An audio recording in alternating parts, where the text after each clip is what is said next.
Pessoal, boa noite a todos. Obrigado pela presença de todos vocês. Como eu sempre digo, é uma grande alegria sempre quando o Vanim nos convida a participar dessa reunião sobre o Evangelho psicológico. E é sempre muito gostoso discutir e compreender a doutrina espírita à luz da psicologia. Acho que a gente consegue fazer algumas conexões mais amplas, especialmente relacionadas à nossa vida e às nossas atitudes diárias na vida, né? Então o Vanim me incumbiu de falar sobre o capítulo 21º aí, haverá falsos cristos e falsos profetas. Uma advertência crística, né? Jesus está afirmando, haverá falsos cristos e falsos profetas. Especialmente o item, conhece-se a árvore pelo fruto. Mas nós nos propusemos a fazer uma análise, obviamente, psicológica do assunto, uma vez que o grupo é sobre o Evangelho psicológico. E para com que a gente possa conversar sobre falsos cristos e falsos profetas, à luz da psicologia, porque nós podemos fazer várias abordagens e várias interpretações sobre esse capítulo, né? Mas à luz da psicologia ele tem uma dinâmica e uma abordagem um pouco diferente daquela abordagem convencional, clássica do estudo do Evangelho. E para isso a gente se baseou na série psicológica de Joana de Ângeles, que acredito seja conhecida de todos vocês, uma série de 16 livros, né? Que iniciou com Jesus e a Atualidade, o primeiro livro, em 1989, a benfeitora lança com a psicografia de Divaldo Pereira Franco, Jesus e a Atualidade, e finaliza em 2011, veja só, 1989 o primeiro e 2011 o último, Psicologia da Gratidão. E nessa série, a benfeitora vai ter um trabalho muito interessante sobre um despertar que ocorre com todos nós, mas um despertar lento e gradual, mas inerente a todos, que ninguém escapa, que é um despertar para o reconhecimento de que somos espíritos imortais.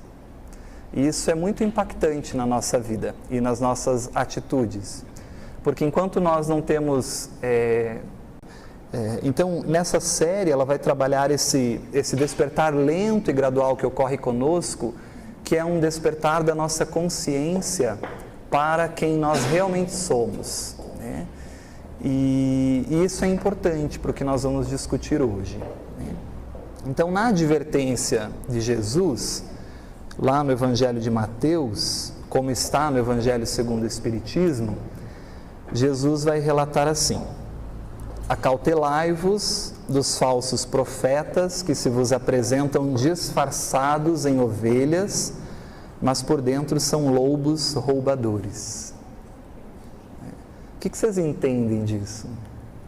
Acautelai-vos dos falsos profetas que se vos apresentam disfarçados em ovelhas, mas por dentro são lobos roubadores. Que entendimento vocês têm dessa mensagem, dessa afirmativa de Jesus? O que vocês entendem disso? Bonitinho por fora, mas podre por dentro, né? A gente pode fazer um link com um outro discurso de Jesus, né? Sepulcros caiados, lindos, belos por fora, mas se abrir, meu Deus, o que tem ali dentro, né? A podridão aparece. E numa análise psicológica, se nós entendermos esse alerta do Cristo, nós podemos compreender de algumas atitudes que nós temos na nossa vida para nós continuarmos sendo lobos em pele de ovelha. A gente quer aparentar ser a ovelha, queridinho, bonitinho, mas na verdade não é o que nós somos. E a benfeitora Joana de Ângeles vai dizer que enquanto nós não despertarmos para a nossa realidade interna, o lobo que vive em nós, nós vamos acreditar muito nessa ovelhinha, achar que a gente é mesmo essa coisa linda, e vamos atrasar o nosso processo evolutivo, porque a gente vai viver numa ilusão sem contato com quem nós somos em essência. E é por aí que a gente vai transitar hoje, perfeito? Então esse alerta do Cristo, ele pode também ser tomado em sentido psicológico, se entendermos que correspondem às falsas verdades do ego, que adotamos como verdades. Então nós seguimos alguns cristos e alguns profetas falsos na nossa vida, e toda vez que eu seguir os aspectos do ego, eu estou seguindo um falso Cristo, ele não vai me levar para um bom caminho, pode ter certeza disso. Aliás, seguir o falso Cristo ego, que diz o que é melhor para a sua vida, é um pouquinho mais adiante cair em frustração, tombar e tentar voltar para o Cristo verdadeiro, que é o Espírito imortal que está dentro de nós. Mas a gente precisa entender primeiro essa dinâmica, como funciona, a gente já vai conversar sobre isso.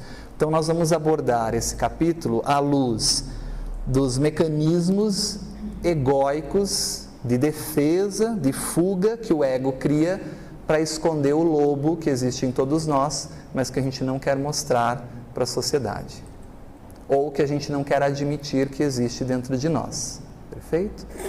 Essa pelezinha de ovelha que a gente vai usar, vai vestir, para não se confrontar com todos os conteúdos equivocados do nosso passado, do nosso pretérito, e que está no nosso inconsciente.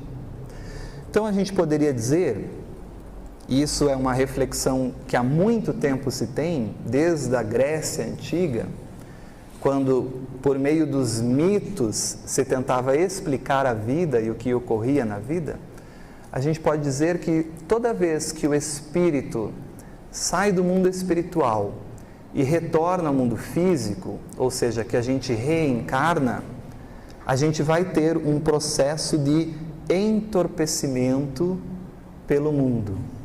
A gente vai ficar fascinado pelo mundo. A gente vai ficar fascinado pela matéria, pelas coisas do mundo, pela ilusão do mundo, e às vezes a gente vai viver muito mais tempo para as questões do mundo, em detrimento da nossa realidade espiritual. Esse entorpecimento da alma pelo mundo, esse perigo de nós nos seduzirmos pelas coisas do mundo e esquecermos a nossa essência, a nossa realidade espiritual, ela foi advertida já por muitos filósofos, desde a Grécia Antiga.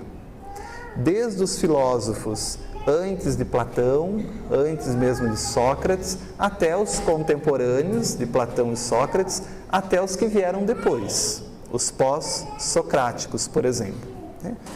Mas existe um filósofo em especial, que é Plotino. Plotino viveu aí em 204 a 270 depois de Cristo, e Plotino vai fazer uma interpretação interessante desse mito de Narciso, que é essa figura de Narciso que olha para o espelho, aliás, para o reflexo da sua imagem na água, como se fosse um espelho, e que se apaixona por esse reflexo, por esse espelho, se encanta tanto por esse reflexo, que não consegue viver a sua vida, né?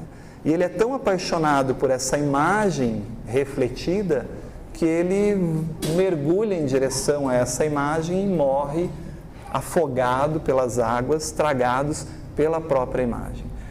Então o mito de Narciso vai nos falar de um espírito que sai do mundo das ideias, segundo Platão, que vem para o mundo físico e que vai ficar narcotizado por esse mundo, apaixonado, deslumbrado pelo mundo, e vai viver exclusivamente para o mundo, esquecendo-se de que é um espírito imortal.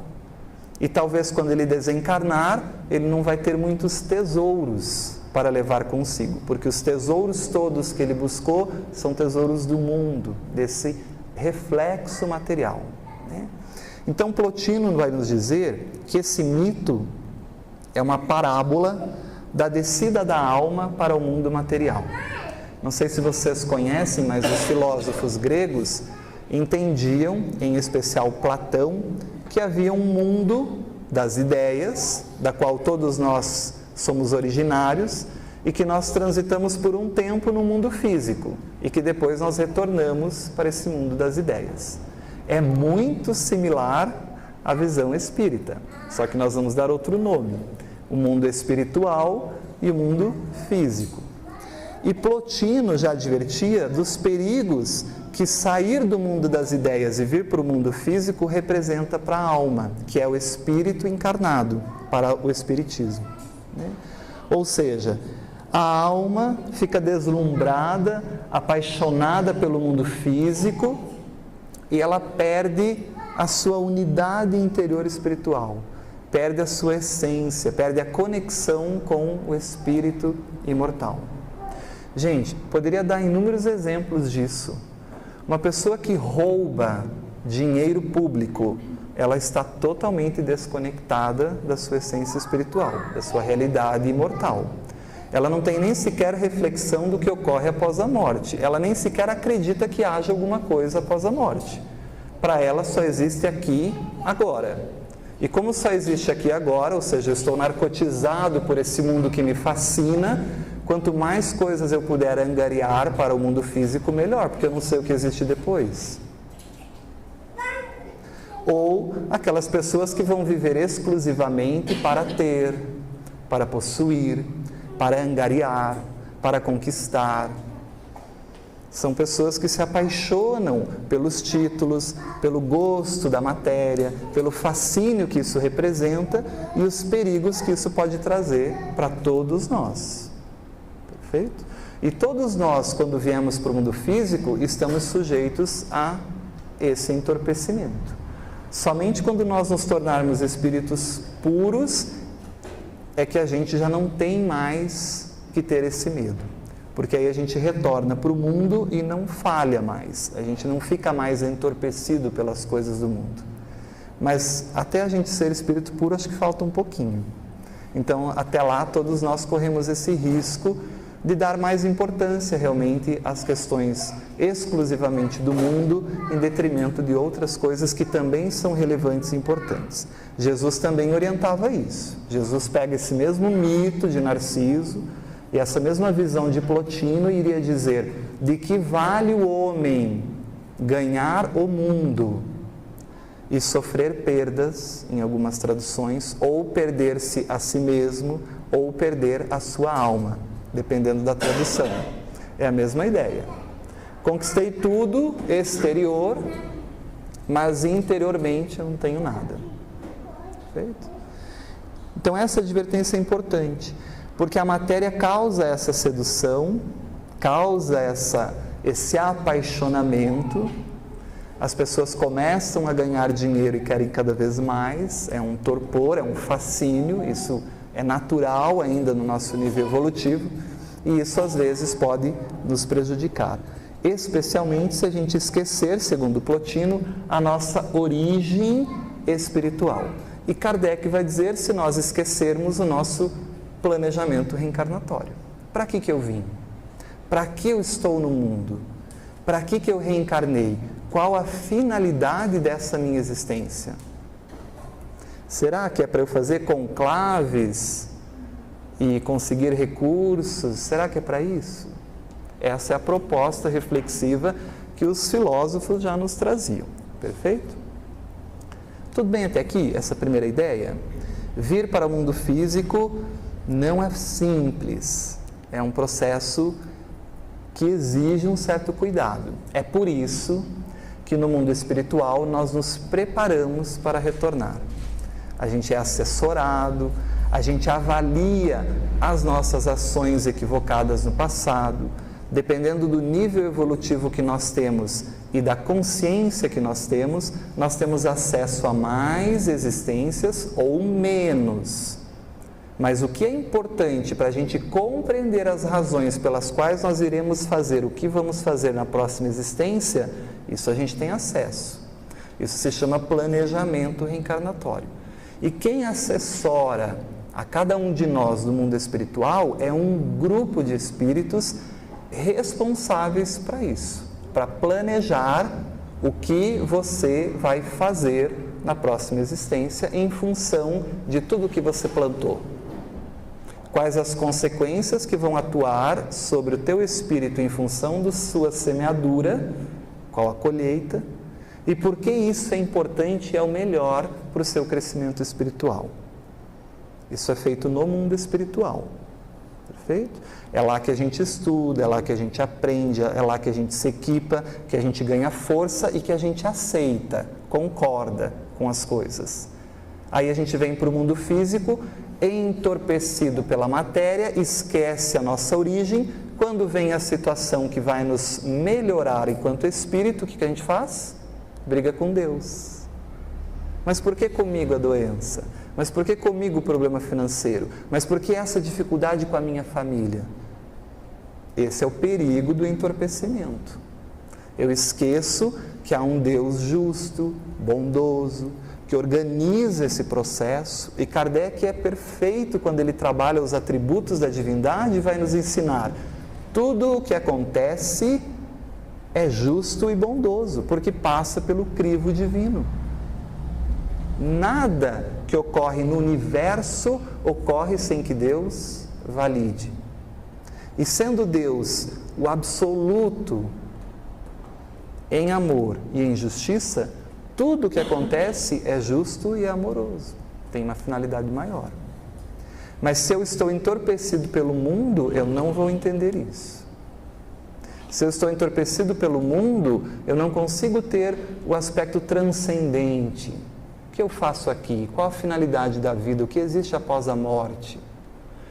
Se eu estou entorpecido pelo mundo, eu posso estudar Espiritismo muitos anos, mas quando minha mãe desencarnar, eu vou me desesperar e vou fazer uma briguinha com Deus e até com a doutrina espírita. Será mesmo que é tudo isso? Esse é o entorpecimento que o mundo causa, e é natural, nós ainda passamos por isso, perfeito? Mas no mundo espiritual, antes de nós virmos para cá, como eu disse, a gente se prepara, e muito. É lá que a gente estuda, lá é que estão os professores, aqui é só onde a prova é aplicada. Uma vez que a gente estuda lá, a gente vem para o mundo e faz a prova. Se a gente vai passar ou não, depende da nota, né?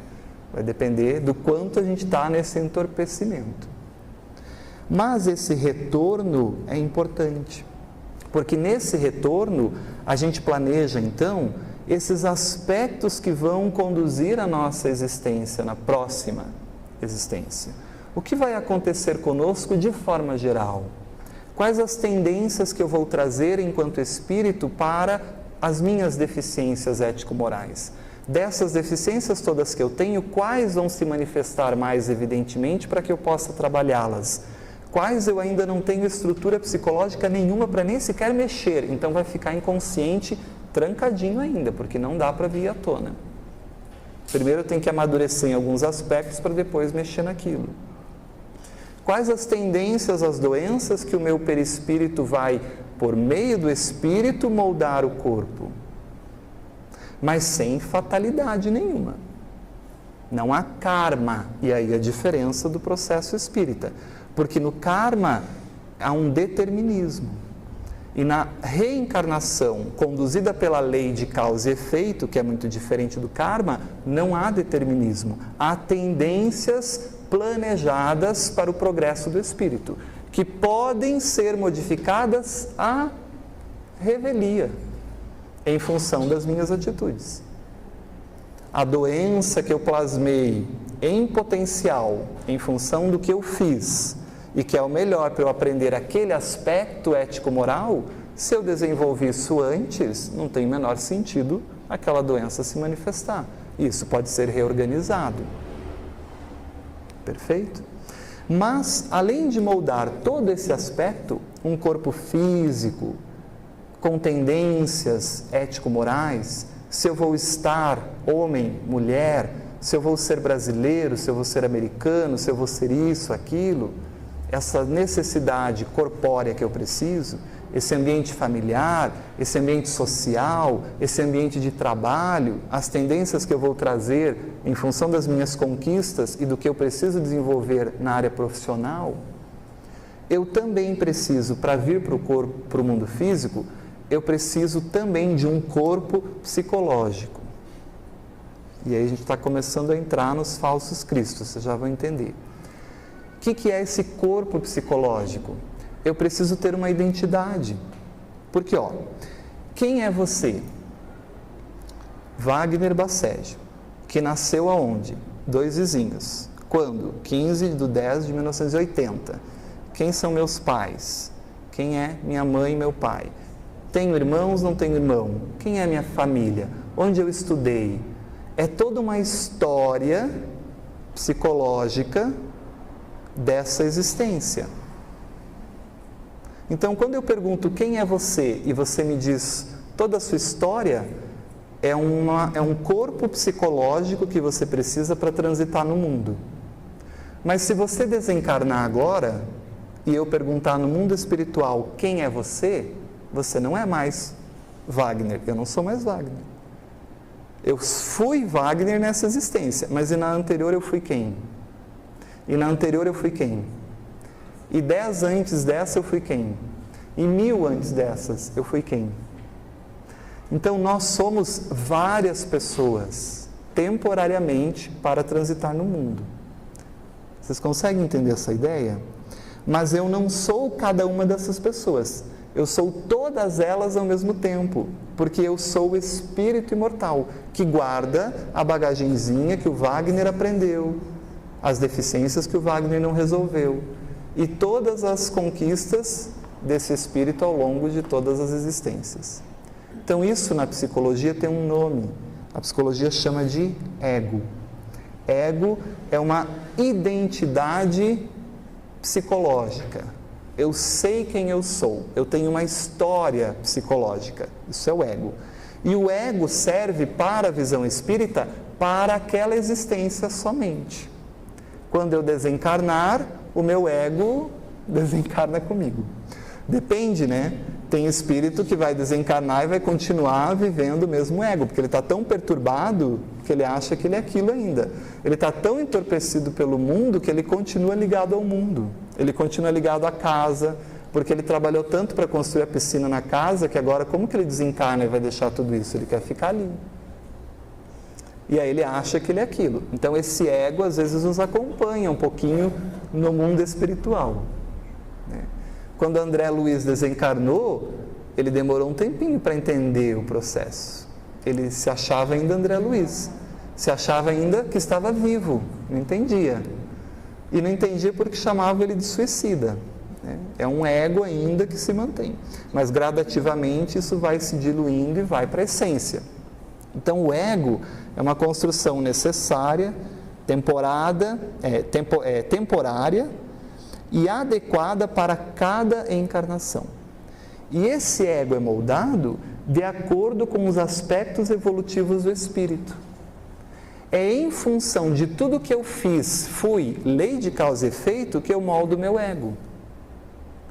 Você vai estar temporariamente mulher, temporariamente homem, temporariamente rico, temporariamente pobre, temporariamente mãe, temporariamente vai tentar ser mãe e não vai conseguir ter filhos, temporariamente brasileiro, temporariamente japonês. É uma ilusão. O ego é uma ilusão. Nada daquilo é realidade. Porque a realidade é muito maior que o ego, é o espírito imortal. Mas é uma ilusão necessária. Sem ela, o espírito não consegue se manifestar no mundo. Ele não consegue atuar no mundo. Se eu não tenho um ego, eu não consigo ter uma história de vida. O ego me dá uma cronologia, uma temporalidade, uma localização no espaço, no tempo. E o ego é muito importante. É ele que gerencia tudo o que ocorre na nossa consciência. Tudo para ser consciente tem que passar pelo ego. É ele que percebe isso. Mas, eu disse a vocês, que nós somos espíritos imortais. Então, onde está a existência e as dificuldades que você teve há 10 existências anteriores, hoje? Onde está isso? Aquele problema que você não resolveu há 10 existências anteriores, aquela lei divina que você infringiu há 10 existências anteriores, onde está isso hoje no ego seu?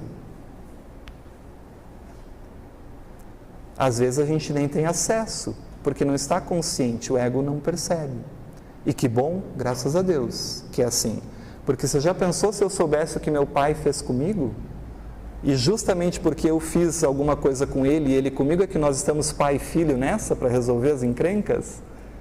Não ia conseguir resolver nunca, porque eu ia toda hora lembrar o que ele fez e ia ser muito difícil eu desenvolver o perdão, o amor, né? Na existência anterior eles se matavam, nessa eles convivem bem em casa, com grande dificuldade, mas pelo menos não se matam, já é um grande progresso. Mas se lembrasse o que um fez para o outro, garanto que se matavam de novo. Então o esquecimento dessas coisas que nós vivenciamos enquanto espírito imortal é importante que fique esquecida até para a gente ter estrutura psicológica para resolver devagarzinho, em doses homeopáticas, os nossos problemas do pretérito. Tudo bem? E aonde estão esses conteúdos? Estão num lugar que a psicologia vai chamar de inconsciente. O inconsciente da psicologia para o espiritismo é o espírito imortal. O que é maior? O inconsciente, que é o espírito imortal, ou o ego, que é a personalidade que eu vou viver nessa existência? O que é maior? O que tem mais conteúdo? O inconsciente. Então nós somos um inconsciente. Tudo que eu vivi, tudo que eu vivenciei ao longo de várias existências está em mim inconscientemente. E para a benfeitora Joana de Ângeles, o trabalho do espírito no mundo é entender que nós temos conteúdos ético-morais deficientes dentro de nós, adquiridos ao longo de uma longa experiência evolutiva enquanto espírito imortal, e fazer com que esses conteúdos com dificuldades ético-morais, deficiências ético-morais, venham para a consciência, para que a gente possa trabalhá-los gradativamente. Não pode também vir tudo de uma vez, senão dá pane. Senão a gente fala assim, não quero mais brincar. Né? E não vem tudo de uma vez. Só vai vir o quê? Aquilo que eu já dou conta de resolver, porque tem um planejamento para isso. Quando a gente vai reencarnar, o espírito que organiza isso, ele diz assim, ó, essa parte toda da tua existência anterior, essas agressões à lei vão ficar inconscientes e não vão vir à sua consciência em nenhum momento nessa existência. Você não dá conta disso ainda. Agora essas aqui, Wagner, essas vão vir. E aí devagarzinho esses conteúdos vêm. Só que quando eles virem para o ego se assusta. Porque não são conteúdos bonitinhos. Vocês acham que vocês são mais bons ou mais maus? Vocês acham que vocês são mais queridos ou mais mauzinhos? Vocês têm a ilusão que vocês são mais queridos? Que Deus já acaba com essa ilusão logo. Vou buscar um negócio aqui que eu preciso, tá? Deixa eu buscar. Sim, depois a gente pode conversar sobre isso, que é algo bem específico, né?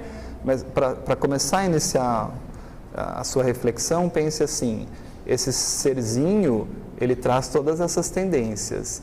Que tendências e dificuldades ele traz para ele ser tão sugestionável pela massa? Né? O que precisa ser trabalhado nesse ser, que há uma deficiência ético-moral, para com que ele se deixe levar pela massificação? Né? Há um tempo atrás, a gente se suicidava. Né? Ou melhor, há um tempo atrás, a gente se deprimia, hoje a gente se suicida. Então, qual é essa tendência que nós estamos trazendo? Né?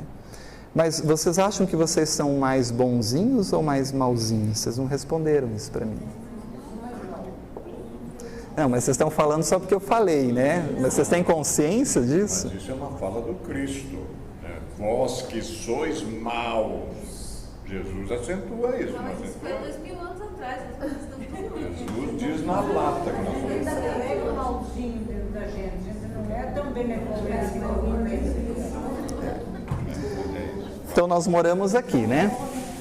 Aonde nós moldamos nosso ego nessa existência? Nesse planeta Terra. Essa foi a escola que nos colocaram.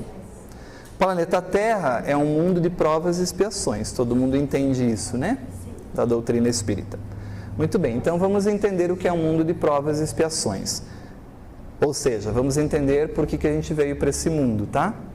Evangelho segundo o Espiritismo, capítulo 3, há muitas moradas na casa de meu Pai, mundo de expiações e provas, mensagem de Santo Agostinho, o mesmo Espírito que vai falar no Livro dos Espíritos sobre o Conhece-te a ti mesmo, olhar para dentro, questão 919, mas ele vai transmitir essa mensagem em 1862 e vai dizer assim: os numerosos vícios a que se inclinam são indício de uma grande imperfeição moral. Somos nós, tá? Ele está falando do mundo de provas e expiações. Enquanto você não reconhecer isso, não existe evolução. Existe colocar uma pelinha de cordeiro e esconder o lobo. E o objetivo na série psicológica é entrar em contato com o lobo. Com esse conteúdo inconsciente, ético-moral depreciável, que precisa vir à consciência para ser diluído, assimilado, relacionado com a consciência. Maravilha. E essa é a ideia. Nós temos que chegar aí, a essa autenticidade. Só que para chegar à autenticidade tem que ter maturidade do ego. Enquanto o ego não se fortalece, ele vai querer esconder essa coisa má que existe em nós, não se relacionar com ela e vai querer pintar uma imagem exterior de tudo bem. E até tem coisa assim. E esse ponto que eu queria chegar. Então, o mundo de provas e expiações é um mundo onde há uma grande imperfeição moral em nós. Isso é claro, Agostinho nos diz isso. Então, enquanto eu não entender que eu sou portador de grandes imperfeições morais, eu não vou crescer. Eu vou fazer só mascaramentos. E é isso que ela está dizendo. E isso vai criar um conflito, porque eu não vou viver quem realmente eu sou. Eu vou perder a oportunidade de entrar em contato com esses conteúdos e transformá-los. E eu só posso transformar um conteúdo que eu conheço. Se eu não conheço, não tem como eu transformar aquilo. E também Kardec, percebendo isso, de que no planeta Terra nós temos grandes imperfeições morais, define realmente, como a Adri citou, a característica do verdadeiro espírita. Então, para ser espírita, tem que ter imperfeição moral, senão não pode nem ser espírita. Porque o verdadeiro espírita é aquele que se esforça para domar as más tendências. Se você não tem má tendência, não pode ser espírita, por definição. Continuando, no próprio Evangelho, ainda há uma fala agora de Kardec. Kardec, então, vai discorrer sobre o mundo de provas e expiações. Somos nós, tá, pessoal? Embora se não possa fazer dos diversos mundos uma classificação absoluta, pode-se, contudo, em virtude do estado em que se acham e da destinação que trazem, tomando por base os matizes mais salientes, dividi-los, de modo geral, como segue. Mundos primitivos, destinados às primeiras encarnações da alma humana. Que bom, já passamos por aí. Não somos mais primitivos. Mas também já é logo nós. Passou o primitivo, o próximo é provas e expiações. Então a gente acabou de sair do primitivo. Vamos pensar assim, acabou de tirar a fralda, ou acho que ainda estamos de fralda. Né? Acho que ainda nem tiramos a fralda. Estamos engatinhando ainda. Camilo faz uma analogia muito bonita também no livro Desafios da Educação. Ele vai dizer que é como se todo o oceano infinito à nossa frente fosse tudo o que nós temos a desenvolver e nós estamos iniciando as pegadinhas na areia. Não chegamos nem no mar ainda, a gente começou a tatear areia. Né? É nesse sentido do nosso percurso evolutivo.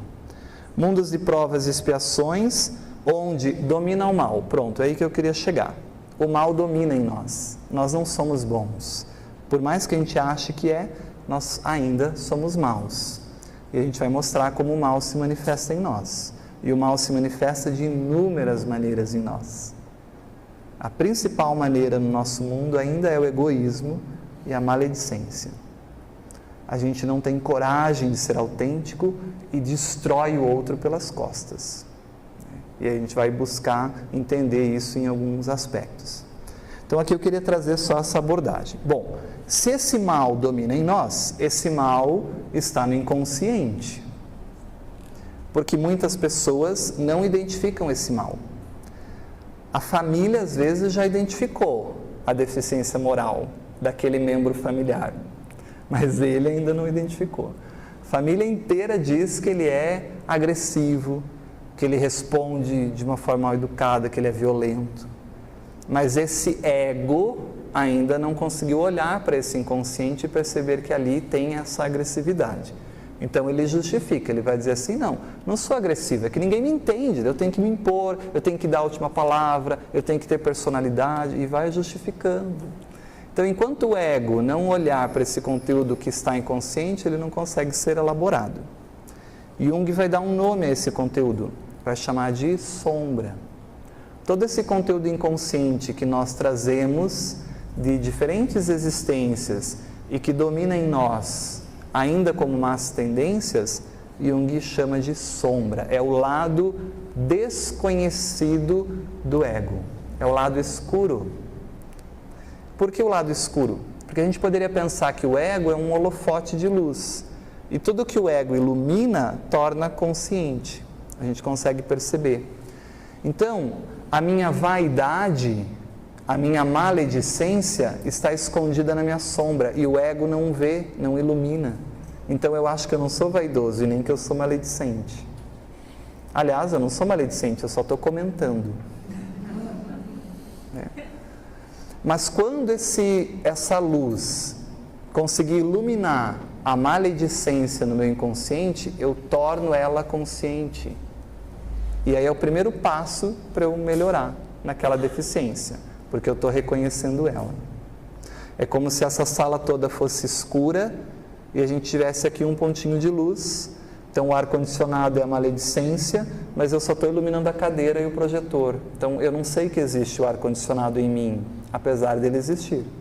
Mas à medida que esse ego vai se fortalecendo, entendendo, se conectando ao espírito imortal e não se fascinando, se entorpecendo pelo mundo, ele consegue ampliar essa iluminação e visualizar que também há um ar-condicionado ali, que também há uma vaidade ali, que também há um egoísmo lá, e que aquela atitude talvez que eu tive com aquela pessoa, de julgar sem sequer conversar com a pessoa sobre o que aconteceu, que isso é sim maledicência, que isso é uma enfermidade moral. Aliás, se eu me proponho a julgar alguém, isso demonstra uma grande inferioridade moral, quando Jesus ensina que o julgamento não cabe a ninguém, porque eu sou tão podre quanto o meu irmão, que ainda também é podre, em relação às imperfeições morais. E que ele caiu agora, mas eu vou cair daqui um pouquinho, mais à frente. E com a mesma medida que eu julgo, talvez ali na frente, a vida me deu os julgadores, para eu refletir e aprender sobre esse aspecto. Então essa sombra, Jung vai dizer, que é ignorada por nós, é o nosso maior inimigo.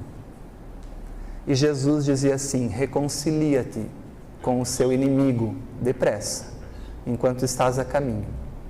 Psicologicamente, Jesus está dizendo: não se entorpeça pelo mundo. Faça esse ego entender que tem coisas nesse inconsciente que precisam ser trabalhadas e reconcilie-te com ele.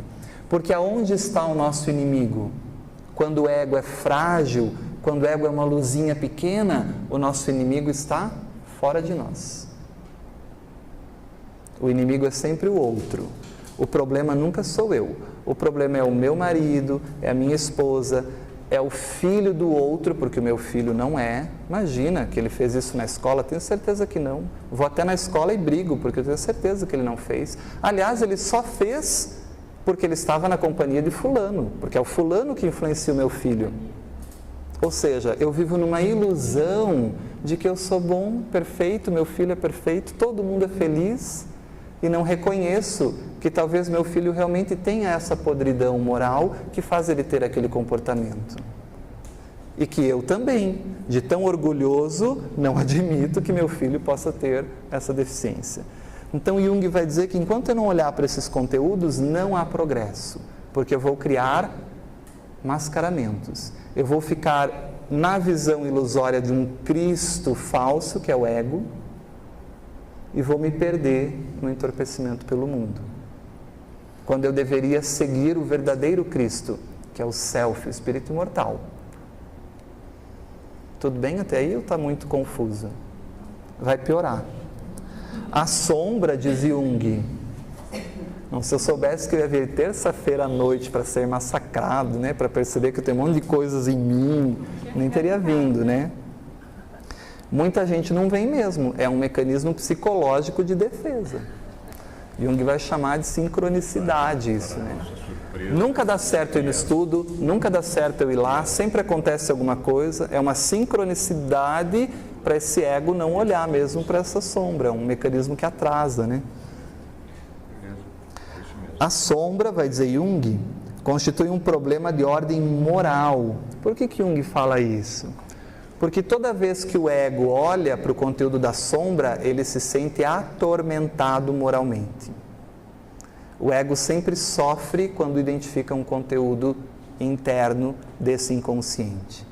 E tem que ter muita coragem para enfrentar isso aí. Muita coragem. Que desafia a personalidade do eu. Olha o que Jung diz. A personalidade do eu. O ego. O eu. Ego é uma personalidade temporária. Pois ninguém é capaz de tomar consciência desta realidade sem esforço moral considerável. Gente, tem que ter muito esforço moral para eu reconhecer que eu sou orgulhoso. E que naquela discussão, só houve a discussão por causa do meu orgulho. Porque se eu tivesse reconhecido o orgulho que eu tenho, quando aquela situação começou a ocorrer, eu já teria visto que eu iria explodir no meu orgulho e teria me controlado. E talvez a briga não ocorresse.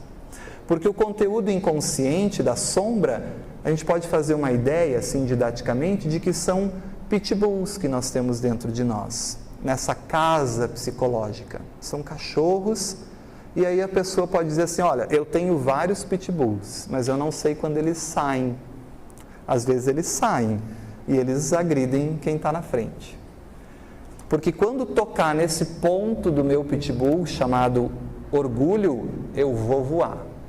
E esse pitbull vai morder, porque eu desconheço que eu tenho isso em mim.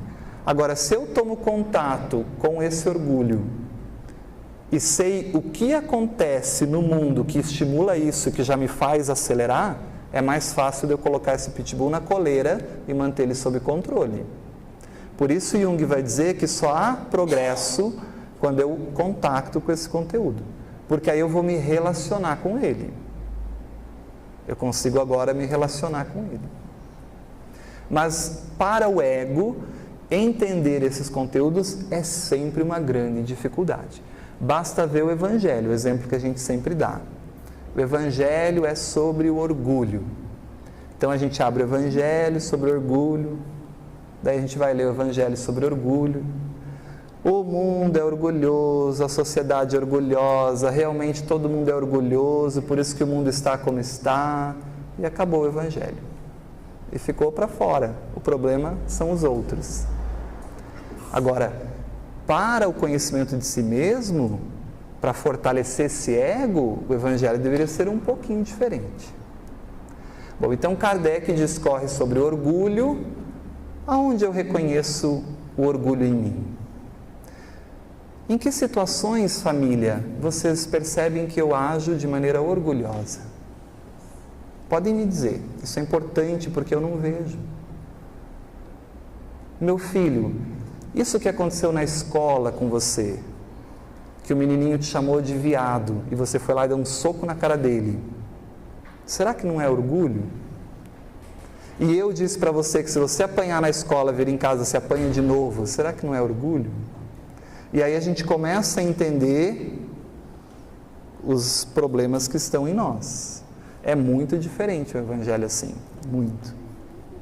Então Jung vai dizer que o ego, quando entrar em contato com esse conteúdo que é a sombra que está no mundo interior, ele não vai aceitar esse conteúdo, porque esse conteúdo fere moralmente o ego. Eu tenho que admitir que eu sou isso, mas é a imagem que eu vendo de querido. Então o ego se relaciona com o mundo exterior criando uma máscara chamada persona. Persona é tudo aquilo que você acha que eu sou, mas que eu não sou. eu mascaro, eu finjo que eu sou, para agradar a sociedade. Mas na verdade eu queria mesmo é voar na tua cara e te dar um soco. Mas eu não vou fazer isso. Então a persona ela também é importante, né? Senão a gente vai agredir todo mundo. Mas a gente tem que ter noção que há esses conteúdos. Só para terminar esse raciocínio. E toda vez que esse conteúdo chegar para o ego vai criar um mecanismo de defesa. O ego vai se defender desse conteúdo inconsciente da sombra. Vai olhar para ele e vai dizer assim, aqui não. Afinal, eu sou queridinho, eu sou paciente, eu sou caridoso, eu faço caridade, eu vou no centro espírita uma vez na semana, eu faço estudo, eu estou evoluindo, estou indo bem. E aí o ego vai criar um mecanismo para manter esse pitbull escondido para a gente não ter contato com ele. E esses mecanismos, na visão psicológica, são os falsos cristos. São aqueles direcionamentos do ego que nós vamos seguir e que não nos levam à evolução. Pelo contrário, nos levam a uma vida que não somos nós.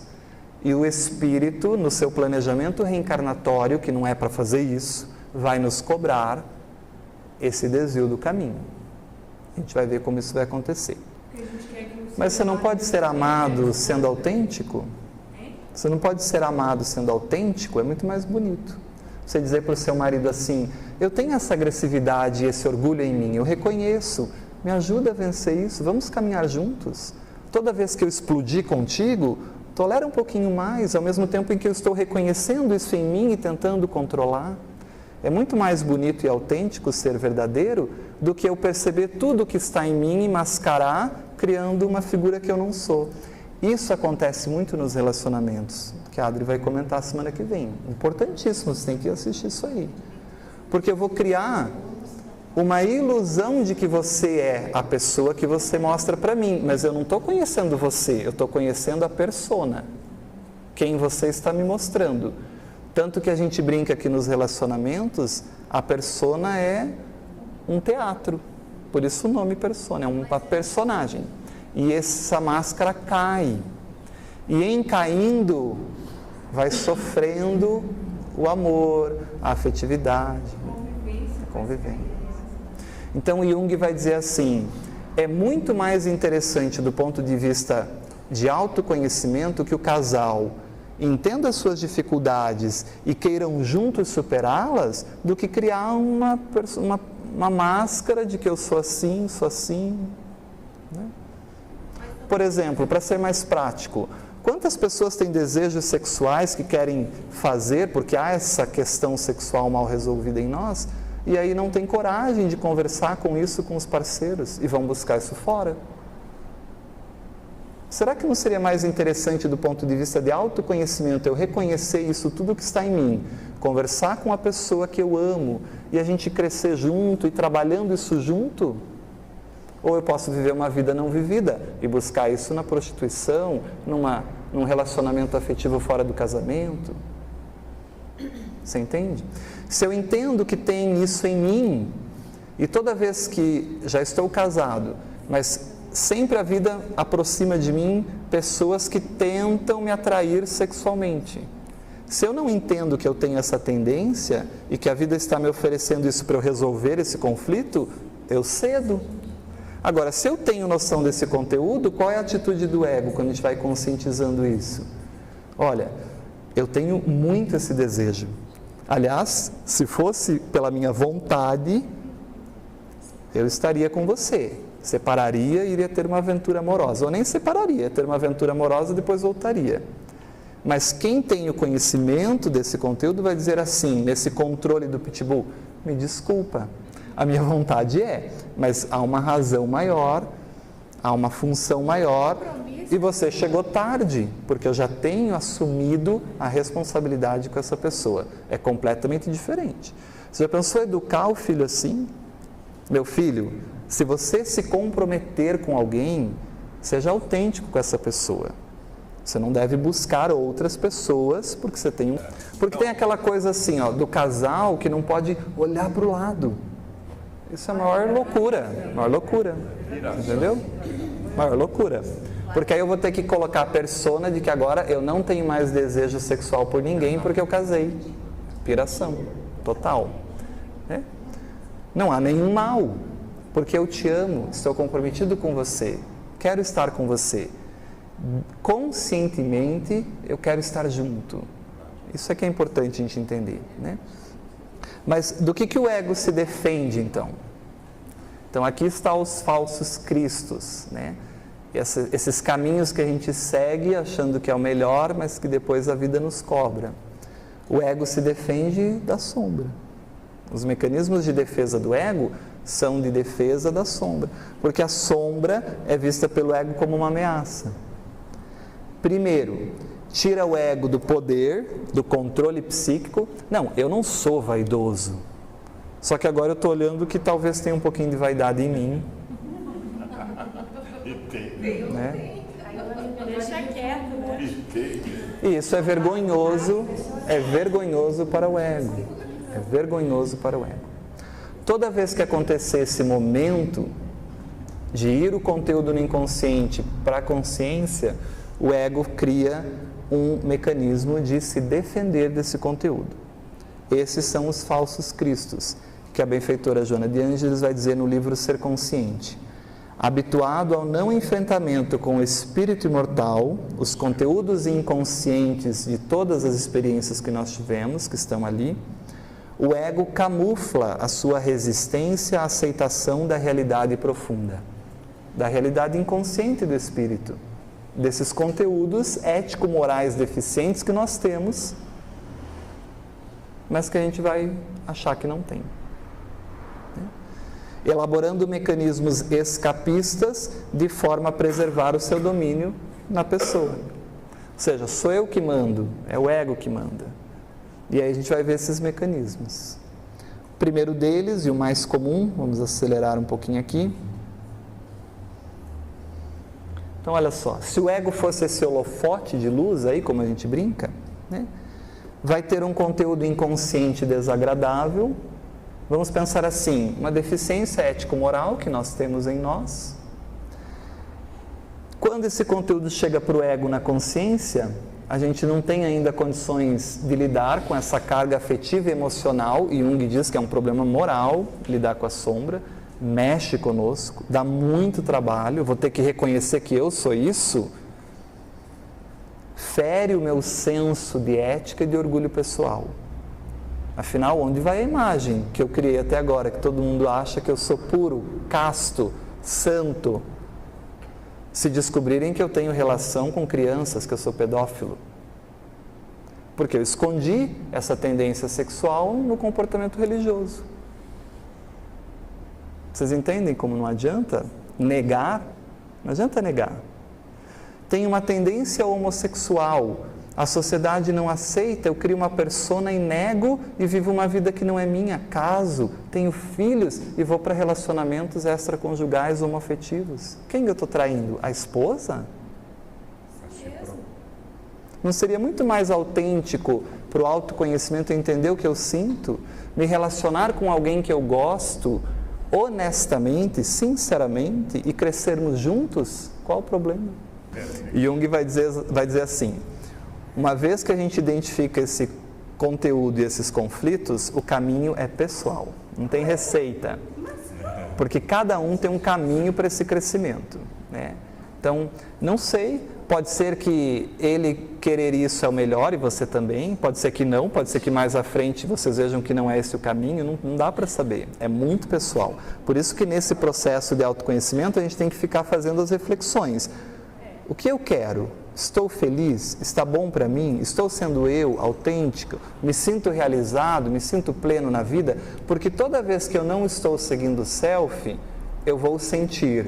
Toda vez que eu crio os mecanismos de defesa do ego, eu vou sentir ansiedade, eu vou sentir vazio existencial, eu vou sentir falta de significado na vida e vou deprimir. Então, toda pessoa que tem depressão, a depressão é um convite do inconsciente dizendo, olha para mim e para de fugir desses conteúdos. Porque enquanto você não resolver essas coisas, você não vai se curar. A autenticidade é o reconhecimento do que eu quero, do que eu trago em mim e como eu me relaciono com isso. E principalmente, uma vez que eu me relaciono com isso, eu sei o que ativa esses conteúdos e eu mantenho isso sob controle. Então, por exemplo, ser autêntico não é falar tudo o que eu penso para outra pessoa, isso é ser mal educado. Porque quem é autêntico sabe que é agressivo e que tem uma tendência a falar tudo na cara dos outros. E em conhecendo esse conteúdo, mantém sob controle. Isso é ser autêntico. Mas eu não nego que eu sou agressivo. Eu prefiro agora sair daqui, porque se eu continuar, eu vou dar uma porrada na tua cara. Isso é autoconhecimento. Entendeu? Eu entendo que esse conteúdo é meu. E talvez quem tem essa atitude está muito mais evoluído do que quem nega, engole sapo e desenvolve um câncer depois de tanto engolir sapo.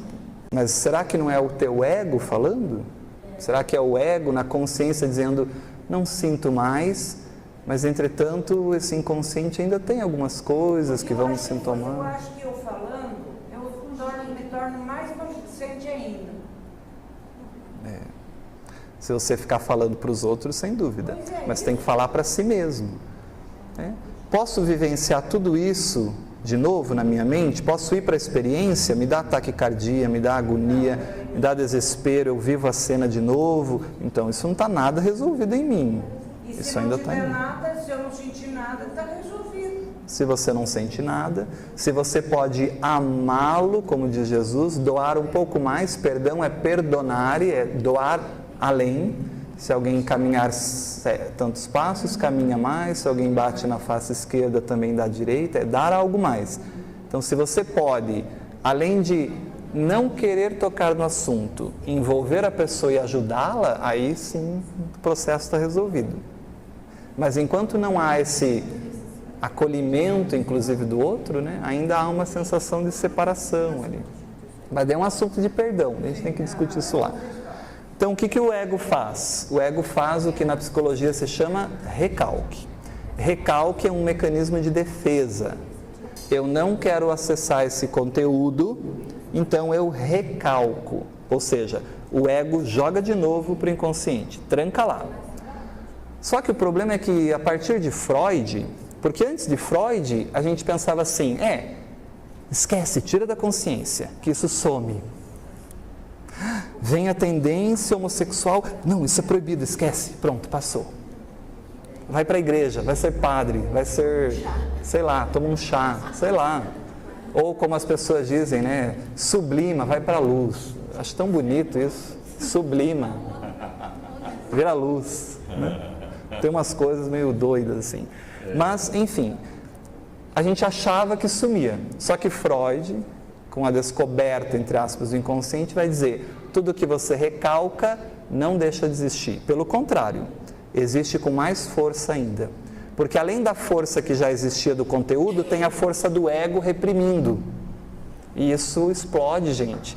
É como uma casa que vai enchendo de fumaça, de fumaça, de fumaça, chega uma hora que não tem mais para onde sair, aquilo vai explodir. Então, o recalque é um falso Cristo. É uma atitude do ego. E aí eu vou criar um conflito. Eu crio um conflito. Todos nós somos recalcados. Criação de um conflito. Um conflito entre o quê? O ego que não quer aceitar o conteúdo e o inconsciente que manda o conteúdo para ser visto pelo ego. E aí o que vai acontecer? Criação de um sintoma. Vai explodir. Vai dar uma doença de pele, vai dar uma gastrite, vai dar uma alergia, vai dar uma infecção recorrente de garganta, vai dar um câncer, sei lá, tem um monte de coisa para acontecer aí. Vai depender de cada um. Intestino preso. Então vai recalcando, vai recalcando. Então são aspectos desagradáveis ou imorais de nós mesmos, que quando vem para o ego, eu vou ter um desejo vergonhoso desse ego, desses impulsos todos que eu tenho. E aí eu recalco. Isso é muito sério, Você que falou que trabalhou com doentes mentais, mas se você acompanhar adolescentes em questão de identificação sexual, você vai ver que isso aqui é muito sério. Esses adolescentes sem uma orientação, às vezes, da família sobre essa sexualidade que se manifesta, que é identificada pelo adolescente como algo dele, ou seja, não é uma escolha, é uma identificação sexual, e que uma sociedade hipócrita diz que não pode, como se fosse uma verdade. E aí o que isso traz nesse recalque para toda essa experiência? Os maiores índices de suicídio estão entre adolescentes com inclinações e identificação homossexuais. É um crime que a sociedade faz com essas pessoas. E nós vamos dar conta disso, porque nós temos um karma coletivo com isso. Não só com isso, tá? Estou dando só um exemplo, mas tem vários outros exemplos. Quando você estimula o aspecto da beleza, que a beleza é isso, tem que ser magra assim desse jeito, e a gordinha, adolescente, não se enquadra em nada, não se acha e vai sofrendo com isso. E aí a gente entra nesse aspecto, esses espíritos que vêm com grandes deficiências morais, mas com muita inteligência, que nós sabemos que estão aí entre nós. Que a gente precisa conviver por conta disso. Que a gente tem que conviver, mas que eles têm deficiências morais muito importantes, apesar da altíssima inteligência. E aí o que fazer com isso? Porque eles não têm norte, eles precisam dessa orientação segura do processo educacional, né? Então isso vem muito dessa preocupação com a aparência que a gente tem aí. Mas o recalque é um mecanismo de defesa. Eu não aceito esse conteúdo e eu engulo. Ao invés de eu conversar, tentar entender aquilo, por que eu senti aquilo, eu prefiro esquecer. Então, um exemplo. Por que ao entrar em contato com alguém e acontecer alguma coisa, aquilo me deixou tão irritado? E eu fiquei com tanta raiva daquela pessoa. Ao invés de eu parar e pensar assim, o que me irritou? Por que aquilo despertou essa raiva em mim? Aonde que está essa agressividade em mim? Que ponto foi tocado em mim para eu agir dessa maneira? Eu prefiro, não quero falar sobre isso, engulo, deixo para lá, vou levando a vida, não sei para onde, e mais para frente o sintoma aparece. Mas não é com ela, é com você.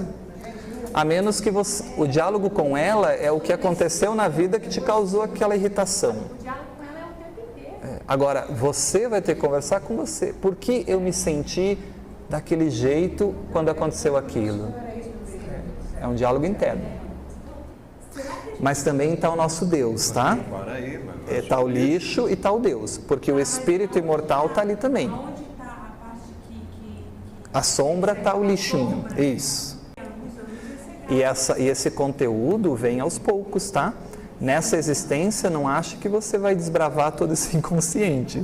Você vai tocar em alguns pontinhos. É o que está no Evangelho. Sabedoria divina. No Evangelho sobre o esquecimento do passado. Isso aí. Tem coisas que você só vai resolver, sabe-se lá em que existência, em que mundo, em que momento, né?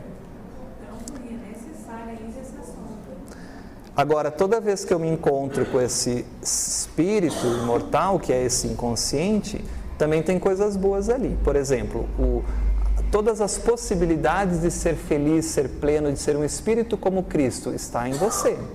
Você não conhece que está aí. Aliás, muitas pessoas vão passar por dificuldades tremendas na vida. No final vão dizer assim, eu nem imaginava que eu tinha tanta força. Mas você tinha, só não sabia. Estava no self, no espírito. Já está ali a semente. Só falta a experiência para germinar. Então, o Cristo está ali. Mas também está ali a menina birrenta, a criança ferida, a esposa carente, a esposa agressiva, a mãe castradora, a mãe amorosa. Está tudo aí dentro de você. Enquanto você não identificar isso... E essa mãe castradora... teve mães, teve mãe e pai. Então tem uma infância que provavelmente moldou essa atitude castradora. Aí eu tenho que reviver esses conteúdos. A criança ferida, que a benfeitora vai dizer, né? O que eu tenho em mim que eu sou tão agressivo e invasivo no processo educativo, por exemplo, né? E a gente vai buscando esses conteúdos em nós. O segundo mecanismo é a projeção. Esse a gente faz todo momento. Também é um falso Cristo. Quando eu sigo um falso Cristo, eu estou indo por um caminho que não é de crescimento, né? A projeção é uma operação na qual o sujeito quer expulsar de si e localizar no outro qualidades, sentimentos e desejos que ele recusa em si. Então a sombra vem, o ego num mecanismo de defesa diz: Wagner, mas não é você, é o Vanim. É ele que é o problema. Você só brigou porque ele te agrediu, porque ele te encheu o saco, porque ele te fez perder a paciência. Você é paciente, você não é impaciente. Ele que faz você perder a paciência. Se ele não existisse, você seria paciente. Aliás, se ele não existisse, o mundo seria melhor, eu seria mais feliz. E aí a pessoa muda de cidade, muda de lugar, muda de casamento 10 vezes e continua na mesma aflição e problema, porque não percebeu ainda que o problema não é o outro. Então a projeção é a projeção da minha sombra no outro. Eu projeto no outro. E isso é bonito, já vou te dar a palavra. Por que é bonito? Porque isso mostra a importância da lei de sociedade, que é uma lei divina, né? Por que existe a sociedade? Por N razões. Mas psicologicamente, a sociedade existe para eu me relacionar. E ao me relacionar, eu consigo, em projetando a minha sombra, perceber que aquilo é meu. É um espelho, o outro é um espelho da minha sombra, no qual eu me vejo. Por isso que ninguém cresce isolado, sozinho, porque não tem como projetar a sombra. E se eu não projeto, eu acho que eu já estou puro. Se eu sou um monge budista que fico lá 24 horas meditando e não me relaciono com a sociedade, eu posso perceber ilusoriamente que eu sou perfeito. Mas põe esse monge budista que acredita que é paciente na Avenida Brasil, 6 horas da tarde, e fala para ele fazer um retorno. Para ver se realmente ele é paciente. Ou na fila do mercado, 6 horas da tarde. E aí, será que ele vai perder a paciência? Se ele perdeu, ele não tem paciência, ele não conquistou a virtude. Então, ninguém cresce sozinho. A projeção, ela é importante para a gente se olhar. O problema é quando a gente não se olha, acha que realmente o problema é do outro. Então, o que a gente precisa para o autoconhecimento? Para evitar esse falso Cristo?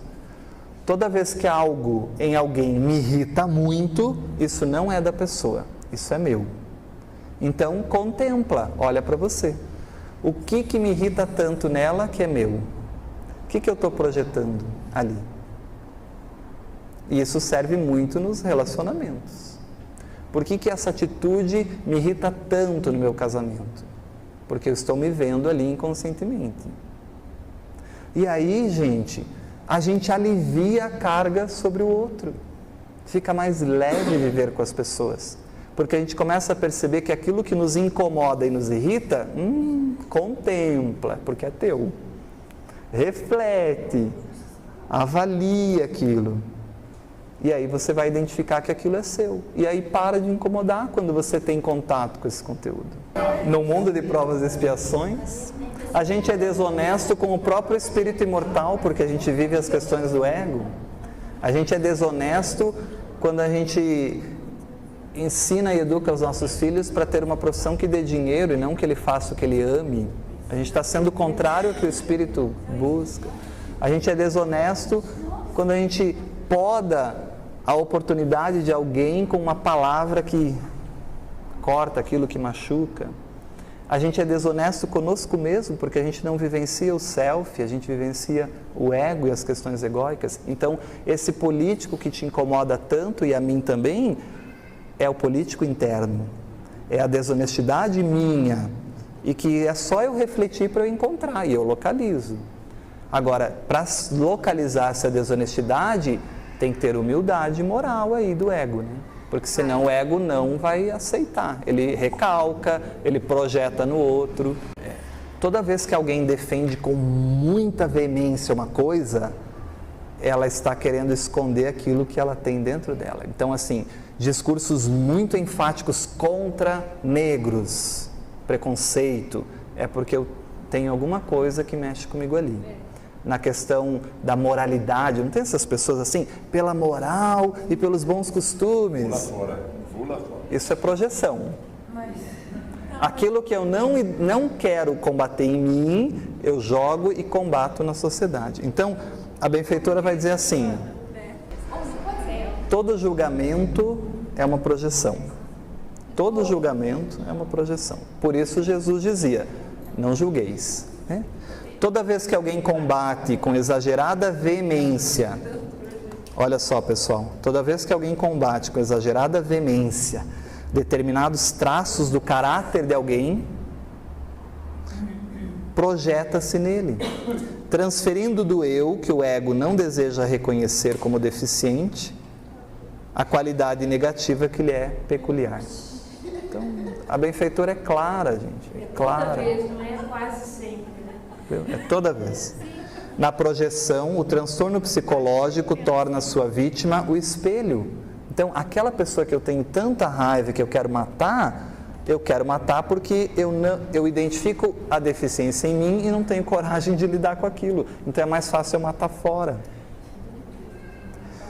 Então, esses discursos de pastores contra isso ou contra aquilo são projeções desse inconsciente cheio dos mesmos desejos. De espíritas também. Com certeza. E de espíritas, principalmente, porque o espiritismo nos dá uma visão de pureza que eu não sei de onde que surgiu essa bobagem. Se tem um conteúdo afetivo envolvido,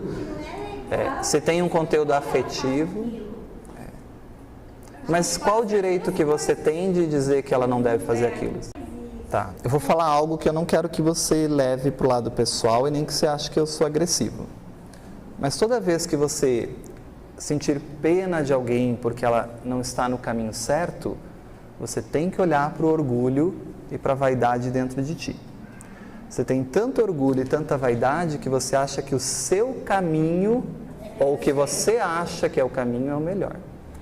E nós temos que respeitar o caminho de cada um, inclusive de errar, inclusive de quebrar a cabeça, porque nós no autoconhecimento entendemos que nós não mudamos ninguém. Não adianta você falar o que você quiser. Como é que eu mudo alguém? Mudando a mim e dando exemplo. É assim. Então é sempre pra gente. Eu li essa semana. Então, se tem um conteúdo afetivo, se tem algo afetivo, pena é afetivo, raiva, agressividade, ódio é afetivo, é projeção. Tem que olhar para si. Então, a chave da projeção é sempre o sentimento. Afetividade, perfeito. Se você olha o evento e não tem afetividade, você não projetou. Se tiver afetividade com essa criança que está falando atrás de você, tem projeção. Se a criança está esperneando e te irrita, é teu. Se não te irrita, tudo bem. Ninguém vai educar uma criança de uma maneira saudável no mundo de provas e expiações, porque nós somos doentes. Então Jung vai dizer assim, para você tratar a criança, você trata os pais, porque a criança é a neurose dos pais. Os pais neurotizam as crianças com as suas neuroses, com os seus problemas. Mas não dá, entendeu? Agora, esse espírito no mundo espiritual pediu aquela neurose familiar, porque é o melhor para o crescimento dele. Então, a mãe castradora fui eu que planejei no mundo espiritual. Mas para eu ter a mãe castradora, então na infância essa minha mãe teve que viver aquilo com a sua família para ser a mãe castradora que ela é hoje. Está dentro do contexto. Agora olha que interessante essa questão, que é bem a nossa vida, né? Nossa sociedade.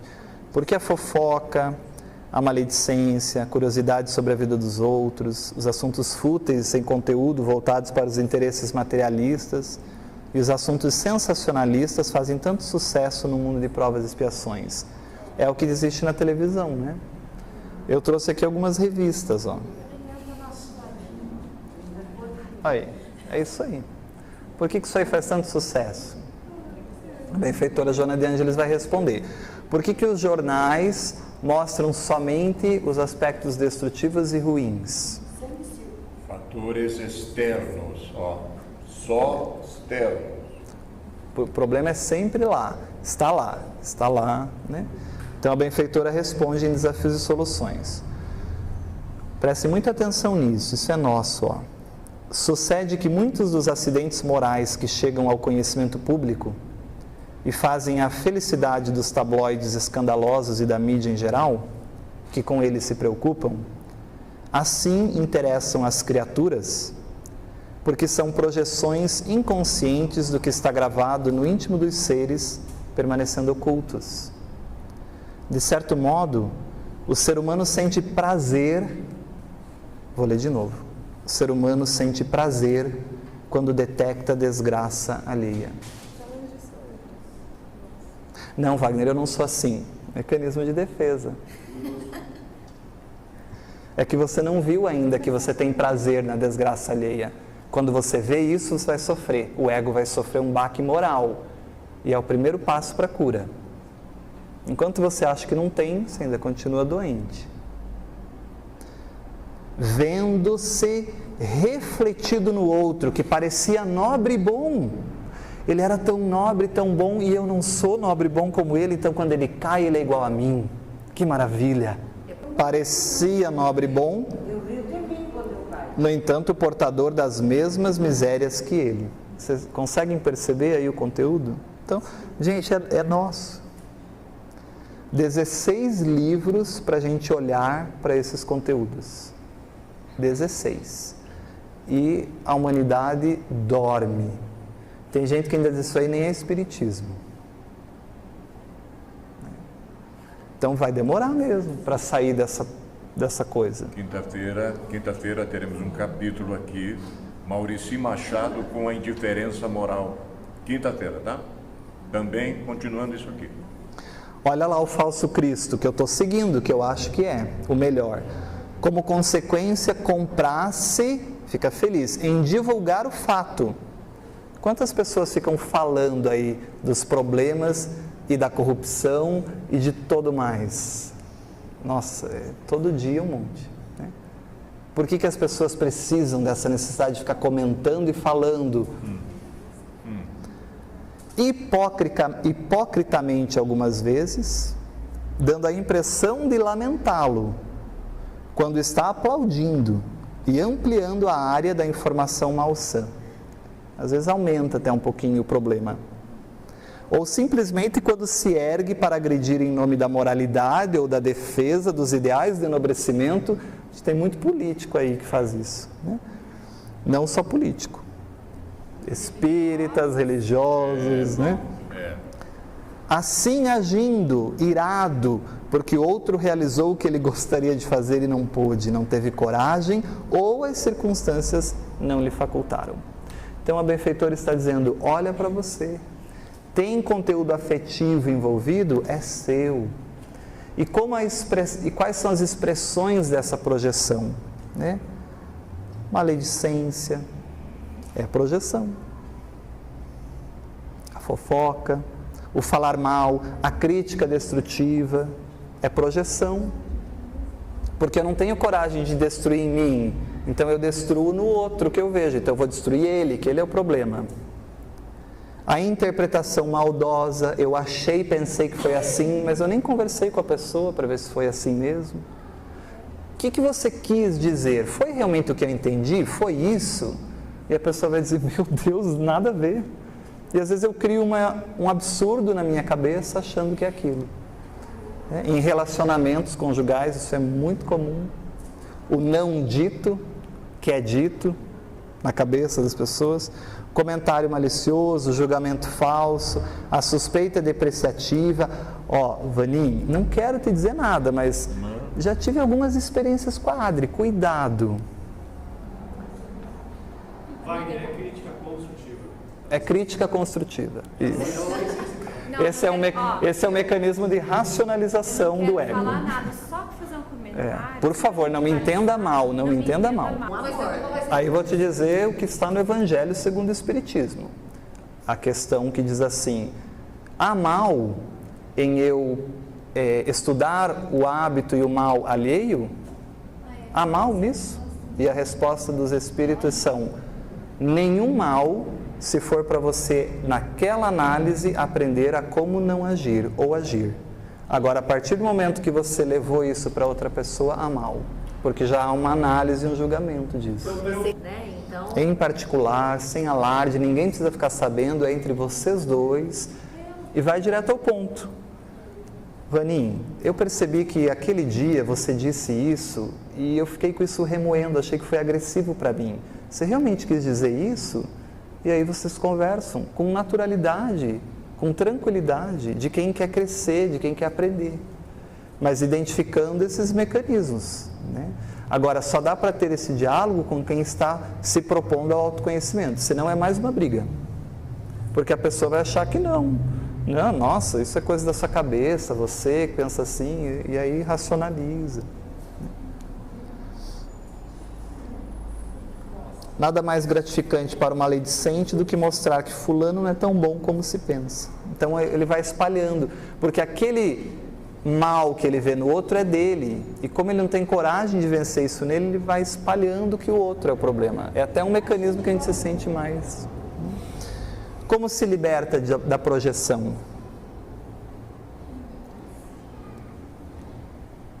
Está aí, no Evangelho, terapia. Capítulo 10, bem-aventurados os que são misericordiosos. É aí que eu me liberto da projeção.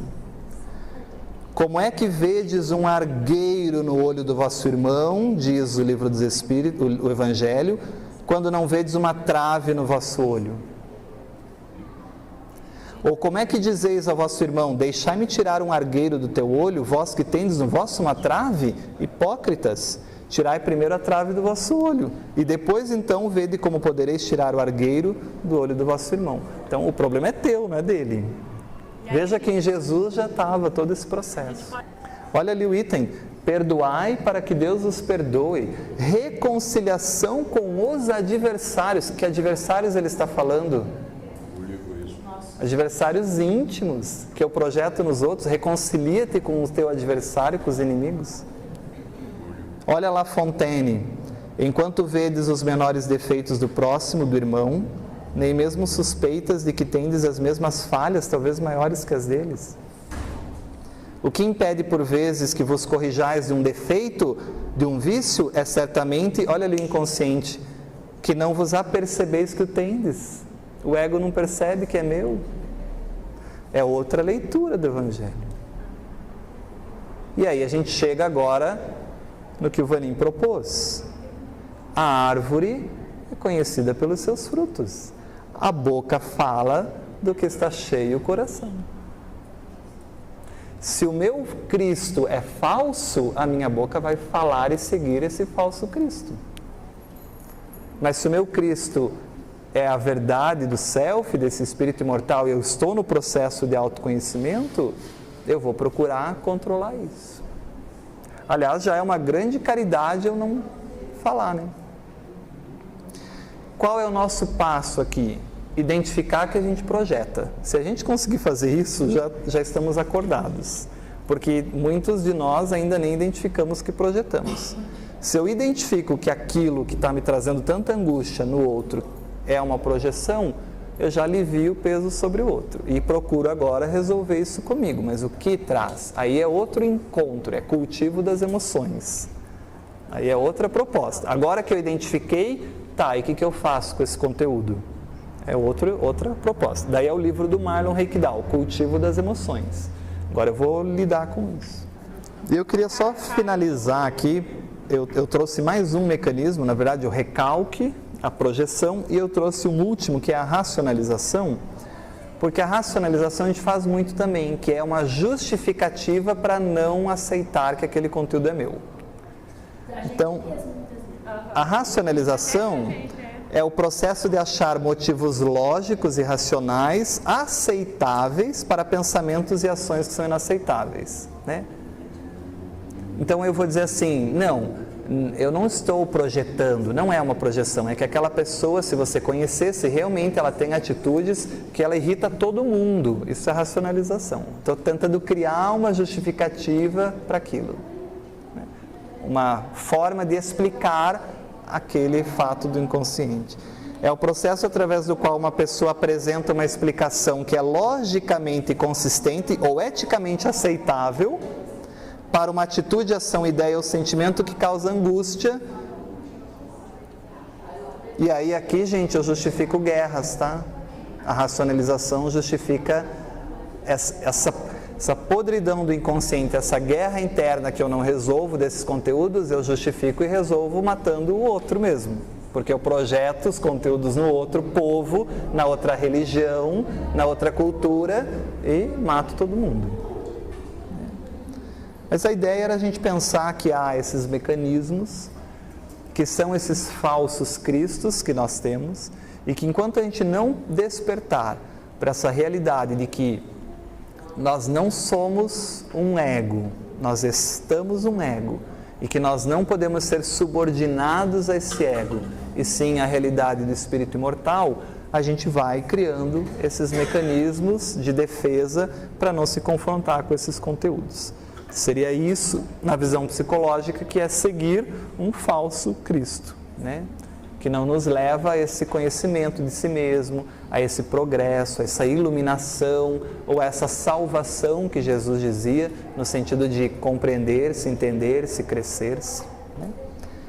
Espero que tenha instigado vocês, espero que tenha criado mais dúvidas do que respostas realmente, porque isso é um conteúdo muito amplo a ser estudado e muito profundo, né? A gente vem se debruçando a isso com uma equipe já há bastante tempo e ainda estamos na margenzinha, porque é muita coisa, mas que a gente possa ter um outro olhar sobre o Evangelho, porque Jesus nunca falou senão para espíritos imortais. Jesus sempre falava para self e para encontro do ego com o self, né? E essa visão nos dá uma ampliação muito maior do que até então a gente vem tendo como certo, compreendendo as coisas como verdadeiramente são, né? Espero que tenha sido oportuno para vocês e obrigado aí pela atenção.